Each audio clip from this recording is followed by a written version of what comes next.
Welcome back to another edition. Home ownership is it is a societal money script that owning a home is a good thing, or owning a home is something you just do. You know, you grow up, you get married, you buy a home, you raise a family. So it's a pretty strong money script. And that's what I really want to get into, that home ownership I think also money scripts around the fact that if you own a home, it means you're successful. If you own a home, you have some stability, which is true. As we'll talk about later on in the podcast, that stability can also be an anchor. But definitely you are in many ways tied to that location, that block, that neighborhood, that particular district. So what I'm going to suggest is that the American dream of owning a home as part of self-actualization and financial success is not a one-size-fits-all. So I'd like to take a couple of examples, and I will call them Tony and Lindsay and Gavin and Shelby. And I think as we just kind of explore some of their decision-making process, that we'll find that it's really a personal decision that can anchor on factors greater than just the numbers, and in a surprising way. So first, let's take Gavin and Shelby. They're both in their 20s, and they've chosen to do what is very traditional and purchase an average two-bedroom home in Rapid City. A two-bedroom home in Rapid City in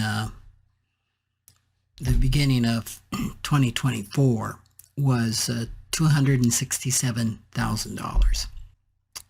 They, of course, were raised to believe what a lot of us believe, that buying a home was a trapping of adulthood.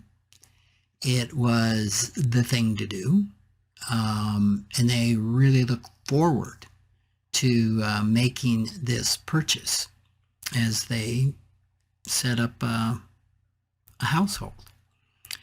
They also believe that it's a lot better to invest than to rent. They had heard the money script that why should you throw your money down a rat hole renting when you could use that same money and buy a home.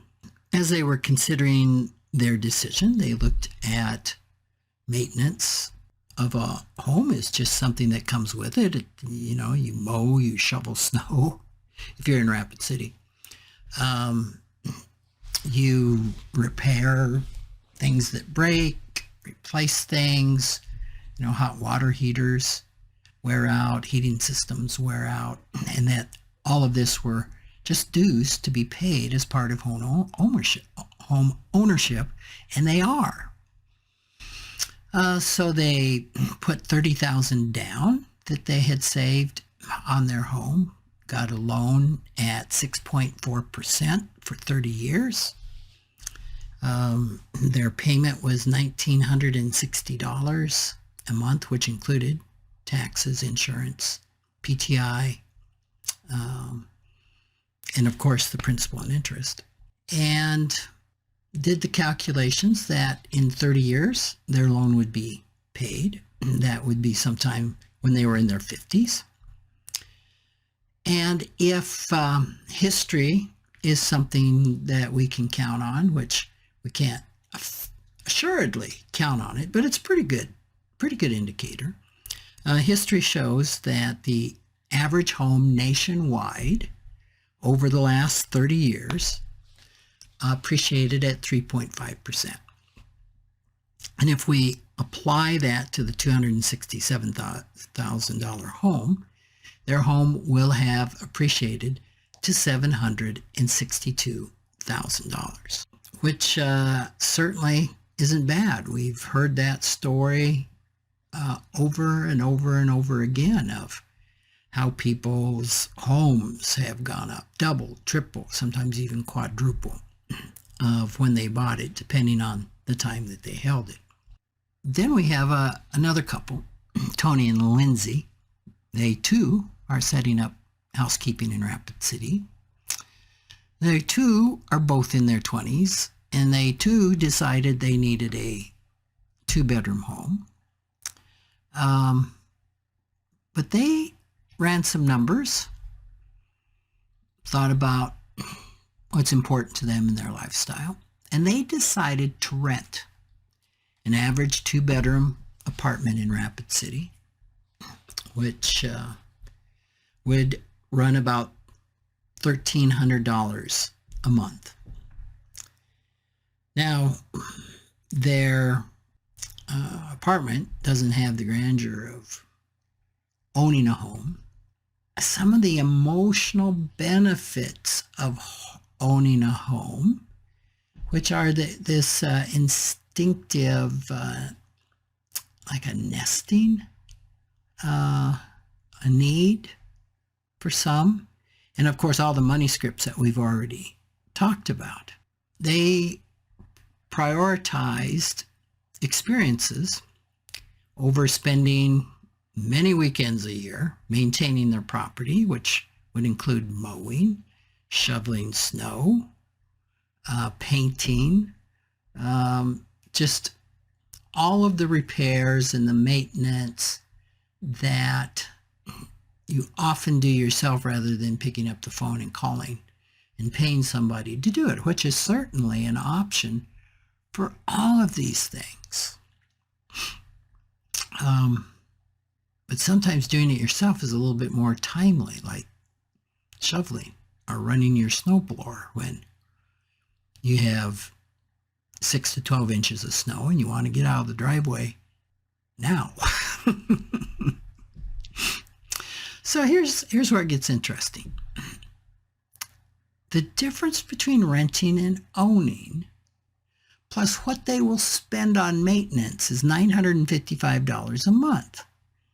So the difference between the renting, it's $1,305, and the owning, which was $1,960, plus about $300 a month for maintenance, which I estimate, depending, the kind of rules of thumb is that you can anticipate spending about 1.25% for maintenance. I rounded that up to $300 a month. So they're saving $955 a month, and the $30,000 down payment will still be in their checking account. And again, in return, they're not going to have, they'll have more time to do what they want and for experiences. So by foregoing home ownership, they calculated that $30,000 in the bank today plus $955 a month for the next 30 years at an assumed rate of return of 7%, which 7% is a reasonable long-term assumption in a portfolio that would be moderately aggressive. Over the last 30 years, a more aggressive portfolio, which would be a diversified portfolio of equities, 100% equities, did 9.9%. So I think 7% is a reasonably conservative portfolio, which would be made up of mostly equities, maybe 70, 80%. What would they earn? what would that grow to over 30 years? Well, according to the calculations, it was $1,400,000. Now that's twice what Gavin and Shelby's investment would grow to. This might be a little bit shocking to you. Like, okay, Rick, let me look at your research. Let me look at your numbers. How can that possibly be? But these are taken, like I said, from numbers at the beginning of 2024 from the local market that I live in, Rapid City, South Dakota, which by many, I mean, we're definitely in flyover country. Our metro area is 120,000. And this isn't necessarily the case in every market, and it's not necessarily the case always. Here, markets ebb and flow. I've seen cases where rent gets up equal to what owning would be. Well, and in that case, owning makes some sense. But that is the condition, the actual conditions, and the couple of hours of research I did to try and perfect this. So again, both couples have the same monthly outflow. That outflow being $1,950 a month plus $300, so that it would be $2,250 a month. One is going into the house, one is paying the rent, and the difference is going to investments. This is a case, and yes, it is a projection, but it's a reasonable projection that would show there was a lot more benefit in renting than owning. And Tony and Lindsay are not tied down to just one location. So one fallacy I often see with some financial planners is that they assume, and of course their clients also assume, that owning a home is it's a necessity. It is the normal thing to do in a financial plan. And I remember a couple that came into me. They had inherited $5 million from Dad that they had no idea was coming. They currently rented, and they said, now we can buy that home we've always wanted. I did not at that time do some calculations on the market to see if indeed continuing to rent would be in their best interest. And this was probably 20 or more years ago. Sometimes I think it is just an underlying money script that this will be a good thing. And of course, a home is something that's tangible. We can touch it. We have some control over it. And that really appeals to needs and emotions that we have. I didn't take a look at the biases that might be included in that. But some could be like a confirmation bias, where you've heard that owning a home is a good thing, and I tell you, yeah, in 30 years, good chance this home will have tripled in value. That would definitely be a confirmation bias. Versus, well, let's run the numbers and see what investing in the market would be. But stocks, to our average brain, are just something that oftentimes are out there. They're numbers on a page, and they don't have any meaning to us. But that sense of owning this property really meets some basic needs of belonging and perceived stability. So one of the things that is helpful is for us to realize that that renting does not always mean it's throwing money down a rat hole. Like any money script, it is partially true and partially false. And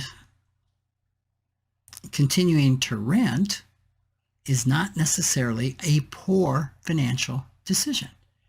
That, again, flies in the face of the biases we have around, no, but owning is better.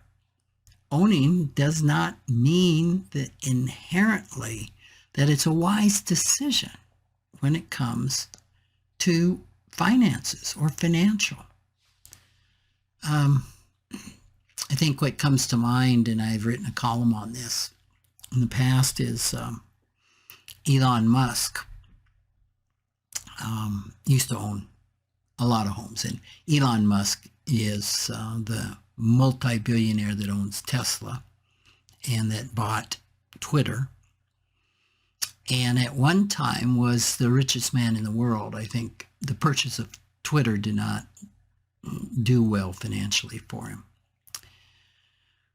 But after owning 7 houses, I think it was, he reduced that to owning none, no houses. And if I remember the column right, I think he ended up in a 400 square foot mini home, smart home, near his space company's headquarters. Now, you could arguably say Elon Musk does not need to own any homes as far as an investment. And I think it also brings out Elon Musk can go live anywhere he wants in any hotel or property that's available, and price is just not an issue. But I think it illustrates something, that control over an asset, which renting would be, renting, leasing, can be more valuable than ownership itself. I mean, if you think about it, if you can lease a home for $1 a year for 30 years, or you can buy that home, which one would be the better financial decision? Well, clearly, if I can lease a home for $1 a year, doesn't matter what the price is, over buying it, the money that I will save, in the case that we just went through, I'd be saving $1,959 a month. I think I said $1 a year. Let's say it's $1 a month. Obviously, I'm going to have significantly more than the $1.4 million. In fact, if you had the maintenance on, I'd be saving $2,250 a month. Clearly the best financial decision. And yet there can be something. I mean, just imagine yourself.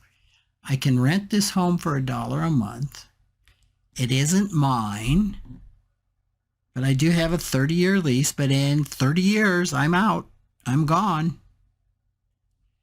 Versus owning it. And by owning it, I can have it for life. How does that sit with the various parts of yourself? You know, are there parts that are saying, ew, don't believe it. That just doesn't feel good to not own my home. Well, what is not feel good? What are the emotions behind it doesn't feel good? Oh, maybe it feels like a lack of security. There probably is some fear in that. And it can be a lot of fear. It can even be like, well, what will people think if I'm just renting my home? Now, this is different. If you're listening to this in New York City, you're probably reacting a little bit different to renting. Well, yeah, of course.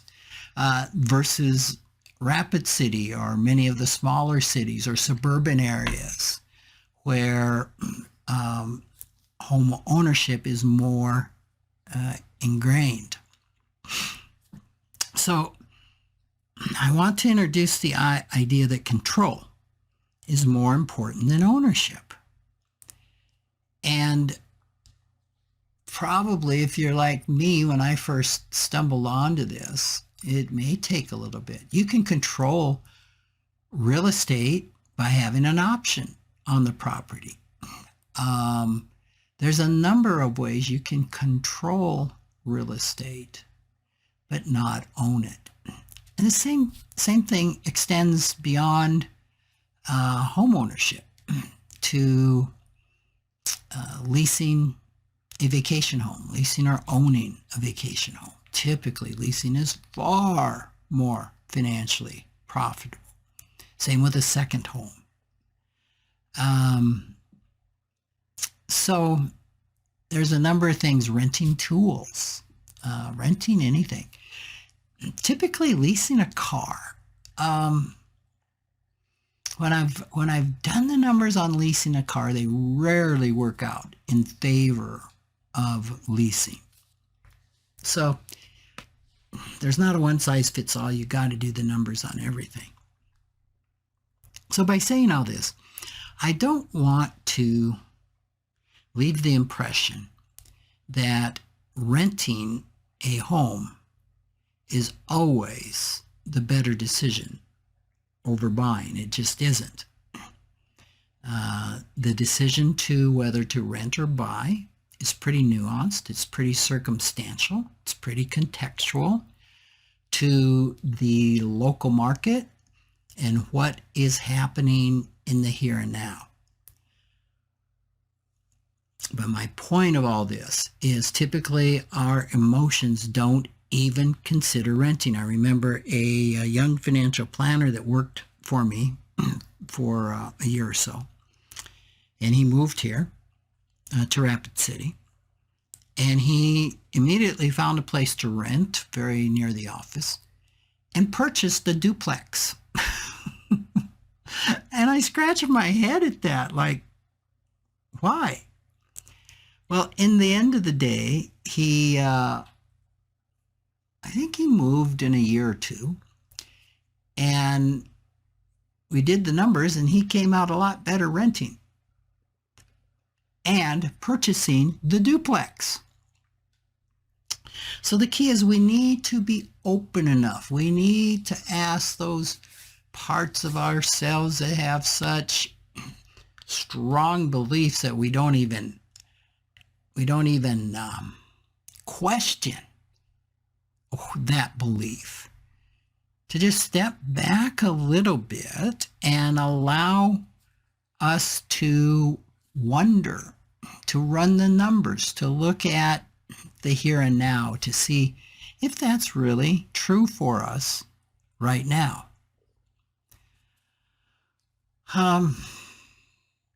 So that's really the whole issue that I wanted to bring to you today, is to do the deeper dive. And first of all, to look at these, to even take a look at this, we're going to have to do the emotional work to open ourselves to possibility. Because if we enter this in not being emotionally detached, if we can't get the parts of ourselves that believe so strongly in buying a house and what that means, if we can't dig a little bit to find out what the fears are behind not owning a home. And that would be a good thing to do, is just to ask that part of you, or if you're working with a client, ask them, what is the fear if I didn't own a home? And when did that fear first present itself. And it will probably be a little astounding as you take the time to work with that it probably goes back to childhood. And what we heard, what we saw, what we witnessed. And at the same time, then ask that part of you what the hope is. What's the hope in home ownership? I can't begin to tell you how many clients want to pass on the family home to the kids. And when I ask why, well, they grew up here, you know. All of our memories are here. It's a wonderful location. And sometimes it may take a little time to get to the memories and the good times. I've had clients who've owned vacation homes in the hills and have owned them at great financial cost to themselves because they use them 2 weeks, 4 weeks out of the years. The hills, by the way, is the Black Hills of South Dakota.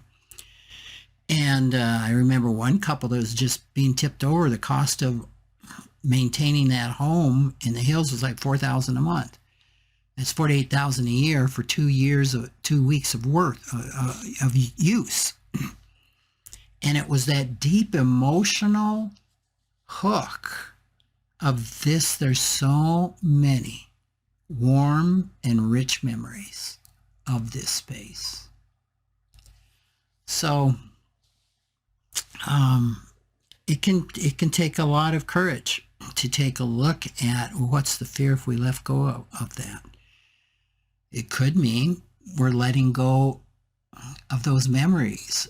We want to hold on to those memories as if a piece of that still exists today. It's probably can be somewhat like the sorrow of watching a child grow. I was recently at a workshop when a lady said, I've been told that parenting is a series of goodbyes. So there's a lot of emotional work to do just around being open and willing to sit down and look at the numbers objectively. And this is probably why ownership, I think ownership in Rapid City is like 68% of people own.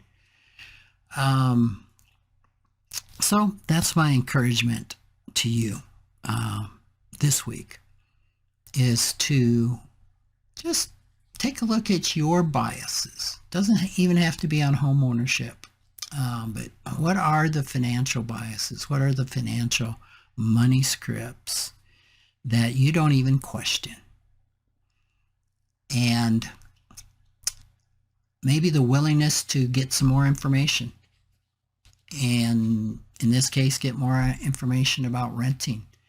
I do have one of my associates who rents a home, financial planner here, or an apartment here in Rapid, that has a view to kill for. I mean, to get a house with that view would cost tons more than $267,000. I could see myself renting there for a long time. So again, it's back to what is important to you personally, what's important financially, but looking at it in the lens of objectivity, not tainted by our money scripts and our woundedness, maybe our vulnerabilities. Well, thanks for joining me today. I hope this was helpful, and I look forward to being with you next week. Take care.